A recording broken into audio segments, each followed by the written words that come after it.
welcome to the Extra Mile. I know everything's kind of been timeline thrown off a little bit because of Thanksgiving, so we push this and the podcast back a day, and we'll have the dashboard commentary coming to you tomorrow. Hope that you have signed up for our Dashboard Jesus Daily. You can do so by going to this website and just clicking on the link that says sign up. It's the easiest way to do it. You can also, if it's maybe what you would prefer, you can send the keyword Jesus to this number that's appearing on your screen right now.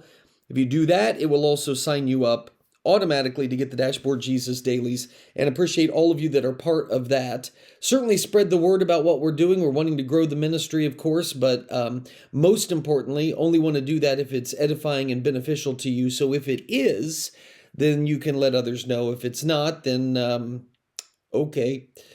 But anyway, so here's what I wanted to share with you today. This is a testimony that came from one of the members of our community. Several of you, you check the Tuesday email that comes to you, which is the full message from the previous Sunday.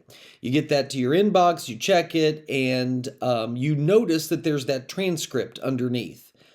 Well, there's a lot of AI that does transcripts, but it's not compiled well, and there's oftentimes grammatical errors. And sometimes those are pretty critical grammatical errors. A punctuation mark here or there can totally change what it is you're actually saying, and can come across saying that there was one in particular, and I'm remembering it, and I don't even know fully what it was that I had said, but I was imitating a voice announcing, this person was saying, well, I'm gay. And the way that the AI transcript wrote it, it sounded like I was making an announcement to the audience in my speech that I was coming out of the closet right there in the middle of a sermon. And so the lady that I'm sharing her testimony today, she caught that and said, if you ever question the importance of a human editor when it comes to transcripts, here it is. And of course, we've all seen this, the auto-generated captions and things like that. So Connie is a huge godsend to this ministry because she does it pro bono. And there was a lady that used to do it for me years ago when I was on the radio, Sherry, and she was a godsend. And just God just brings people like that into your life to really help. And Connie's certainly been one of them. So anyway, I did a sermon, this has been several weeks ago, and was talking about prayer, specifically praying specifics. Not just God, please help me, but actually telling him what it is that you want him to do. That he is just like, he is our Father, and so he wants to hear from his children. And so I did the message and shared all that, and Connie emailed me back with the transcript when she was done and said, I've got to tell you this because it reminded me of one of my favorite memories from when we were first married and had a family. And so she shared this story. I thought it was a perfect demonstration of what it was that I was trying to say in the sermon. So I had every intention of sharing it then the next week at church. Unfortunately, I printed it off and then I left it sitting on my desk and I got to church, and it wasn't until after the sermon that I realized, I was going to share that at the beginning. So it didn't happen, and Connie's very upset because that was going to be her one chance for fame. And this is a much smaller community than I speak to there, so I'm sorry, but I feel like maybe this was for a purpose. So I wanted to share this with you to stress to you also the importance of specific prayers to God. This is what she wrote. She wrote, I always love being reminded of this moment. And by the way, I think it's distinctly possible that this testimony will strike home with some of you. And some of you will have similar accounts, or this will trigger a memory that you had forgotten. And I think that there's value in that. So this is what she wrote.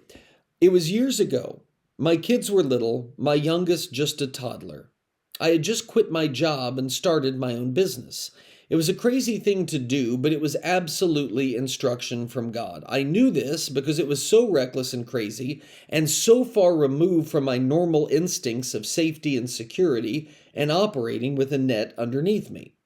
That and the fact that every time an obstacle came up and I'd say, well, there you go, God. Obviously, this won't work, and I should stay right here in my steady job with benefits. And almost as soon as it would pop up, he'd clear the runway of the obstacle. But that isn't what I love being reminded of. It was this one. A few months into this reckless venture, money was insanely tight. It was a minute-to-minute thing. It was almost Christmas.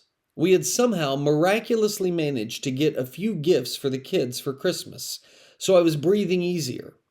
And then, on the morning of December 23rd, I realized I had completely spaced out Christmas dinner. I literally had only a package of hot dogs in the freezer and $0 with which to fix that. And Christmas was 2 days away. So I prayed. And this is what she said her prayer was. God, I can't believe I forgot about Christmas dinner. You have graciously provided us with the resources to get gifts for the kids so that their Christmas won't be ruined. But Father, how can I serve my family hot dogs for Christmas dinner? I can't believe I completely forgot about it. Would you please make a way that I can provide a decent Christmas dinner for my family? Okay, I'm taking a pause from her story here.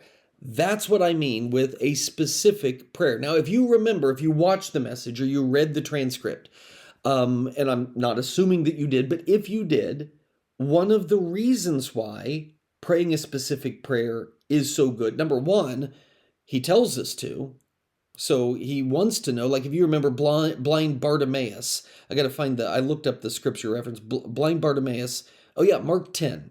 In Mark 10, when he cries out to Jesus, what does Jesus say back to him? He says, what do you want me to do for you? And I used this illustration in the sermon, and obviously we all know he's blind. Everybody knows, and Jesus would certainly know, but he wants to hear what our requests are. Second reason why we do it, it's faith building. When that specific prayer is answered, then we know that had to be the hand of God at play in our lives, and that is incredibly faith building. Whereas if I just said a prayer, Lord, I'm stressed out, please help me, then things happen and I start feeling better, I can attribute that to other stuff. It's not nearly as faith building as when you pray a specific prayer. So back to Connie's email. She says, it couldn't have been more than 20 minutes later after the prayer that my husband called from work and said, I didn't even realize I would get a Christmas bonus. I guess this is kind of a weird bonus, but they gave me a coupon for Smith's for a Christmas dinner. I assume that's like a grocery store. We can get a ham, turkey, or prime rib, plus a bag of potatoes and either corn or green beans and something for dessert from the bakery. At that point, my husband didn't even know that we had that need. He had just assumed that I had handled the dinner. She said, I hung up and I didn't know whether to laugh or cry, so I did both. Because talk about a specific answer to prayer. Isn't that just like God? Every time someone talks about praying specific prayers, I remember that amazing morning. And you're absolutely right, she said. Nothing strengthens faith like remembering those times that God answers prayers with amazing, almost hilarious specificity. Bingo. So I don't know what it is that's going on in your life, obviously. I don't know if there's a crisis for a dinner that's coming up. I don't know what it is, but I do know that the Father wants to hear about it. I also would simply remind you that when you thumb through the scriptures, that's the example that we see over and over and over again. If you remember, Hannah couldn't have a child. She prays specifically, God, give me a child and I will dedicate him to your service. You can read about that in 1 Samuel. You've got Elijah praying specifically for the rain to stop. And then later he prays for the rain to return. Those are specific prayers that are being lifted up. Hezekiah prays for healing and extra years of life right there in 2 Kings 20. That is a specific prayer. Nehemiah wants success with the king, a specific prayer. Paul prays for specific outcomes in various spiritual situations in his life and in his ministry. Over and over and over in Scripture, that's the example. So do it. It'll increase your gratitude. It'll strengthen your faith. It'll align your heart with God's will. That's why when you read in 1 John 5, and sometimes people misinterpret this, when we're told, if we ask anything according to his will, he hears us. If you are a Christian, your heart belongs to him, then he is molding you and shaping you to desire the things that he desires.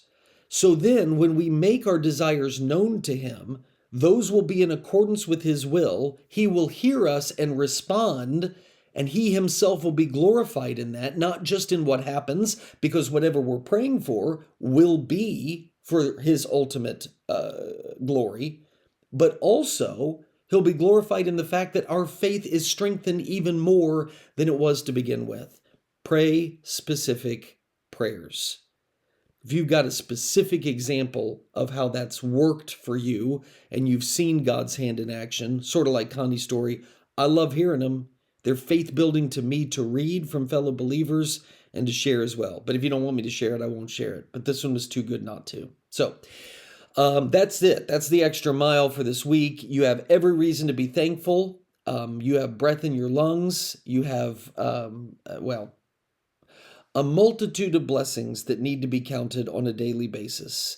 And the Father wants to hear your gratitude and your thanks because he is good all the time. Hope you did have a great holiday, and hope the cramming of all of this stuff into the end of the week here hasn't overwhelmed your inbox. But if it has, I'm glad you clicked on this enough to watch it, and hopefully it was faith-building as well.